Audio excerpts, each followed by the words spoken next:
Good morning from the Hackney Olympic Park. We're here today for the very special unveiling of a piece of steel artwork made from the wreckage of the 9/11 attacks.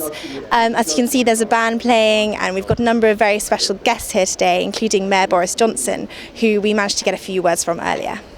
So I just wanted to find out why you thought that it was so important that we chose the Olympic Park as the permanent home. Well, because the Olympic Park was where the world came together in London in 2012, and it brought in a sort of weeks of real happiness and elation for the city. It brought the communities of the world together here, and so it spoke to me of bringing people together, of understanding, of a feeling of fellowship and support, and that was why I thought it was a great site.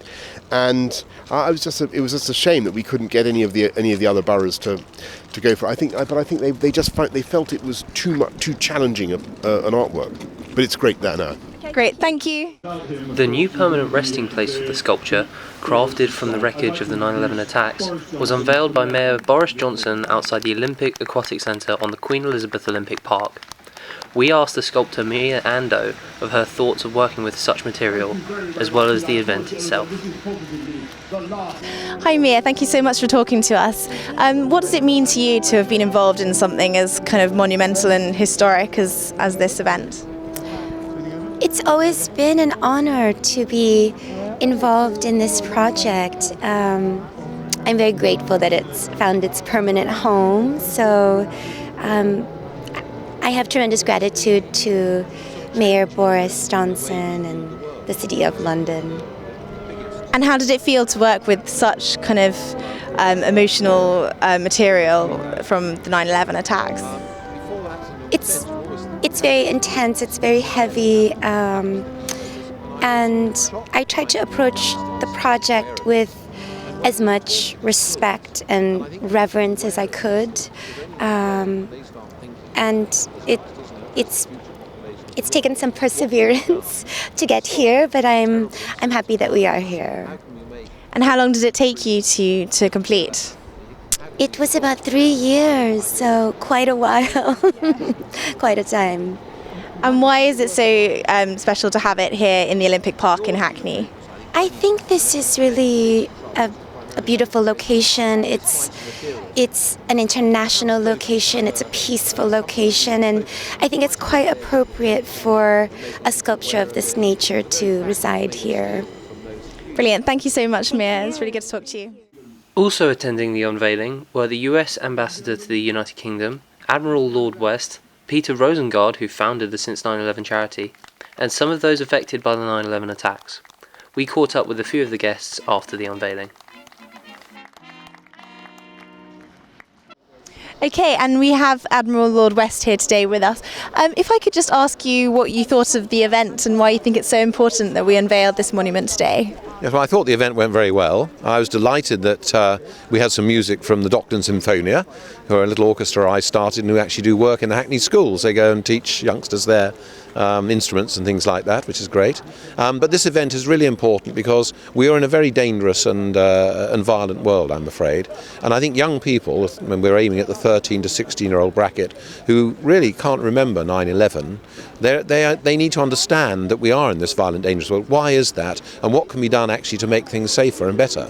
And they need to understand that it's the violence of ideologies that are unwilling to accept liberty and freedom and people having their own way of living that are causing all of this. And I think 9/11 is a very good focus to see the first really big example of when that sort of process of ideologies where people work together going wrong.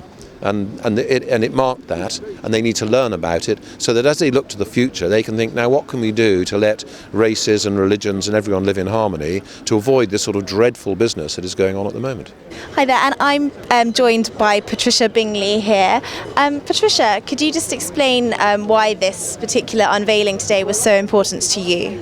Well, because I've always wanted something here as a remembrance of 9/11.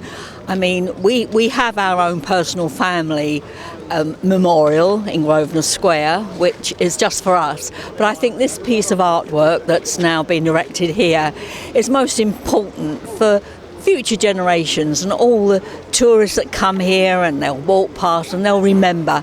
And I do think that everybody should never forget 9/11, because it did change the world. The world's never been the same since. And I personally just wanted to be here to see it and to really think about my son and feel, well, at least there is something left here that when, his friends and his family will come here, they'll see it and they'll all sort of talk about Kev and think about Kev. And I just, although I'll be gone, because I'm getting old now, I'm old.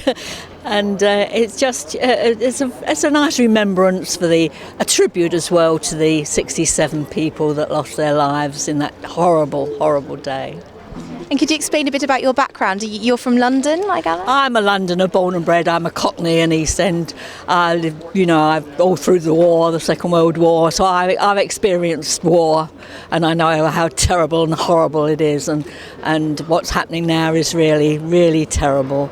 But yes, I was brought up in the East End of London. I don't live there now. I live out by the seaside. But I've had an interesting life, I think. I've run a public house in London. I've been to America many, many times with Kevin because my son was an American citizen.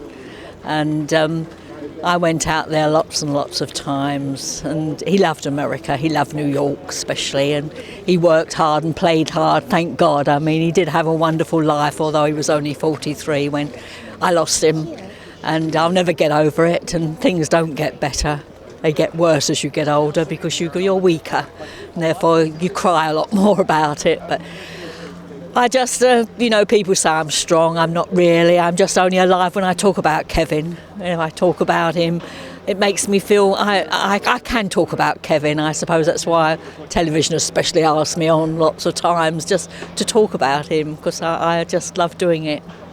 And it must be particularly significant for you today, coming somewhere like the Olympic Park, which is such a of national... It's such a central part of our country, and I'm glad that that's where this piece of artwork has been erected, because it's most important that it should be somewhere where, everybody that ever comes into London to visit, or even, they come from other parts of England just to come down here to London to see it, and that's, I'm very pleased that it's here. Trisha, thank you very much for talking to us today. I'm here with Peter Rosengard from the charity. So Peter, could you just tell me what you thought of today's event, how the unveiling went? It was a fantastic feeling. The sun shone, they told me it was going to rain.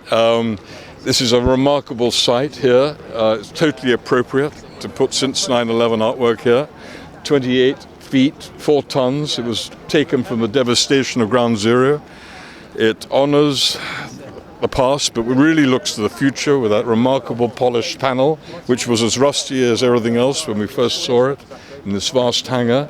It's the beacon for our education programme for all children of all faiths and all religions in Hackney and Newham and Tower Hamlets and throughout the country. Today we're commemorating this attack that killed 67 Brits and 2,977 innocent people who just went to work that day in September in New York City. And at the same time, we're looking to a better future. A future of toleration, a future of respect for all faiths, all religions, amongst young people. By education, Nelson Mandela said that education is the most powerful tool in the world.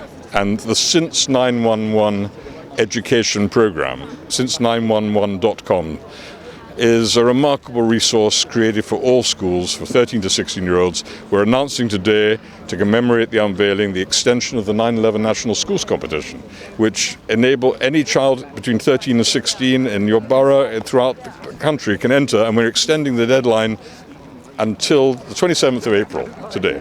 27th of April, anybody can enter, any 13 to 16-year-old, by answering the question either by a short essay or a 3-minute film, how did 9/11 change the world? And you can find the details on since911.com. And the prize is a remarkable 4-day trip, all expenses paid trip to New York City this September.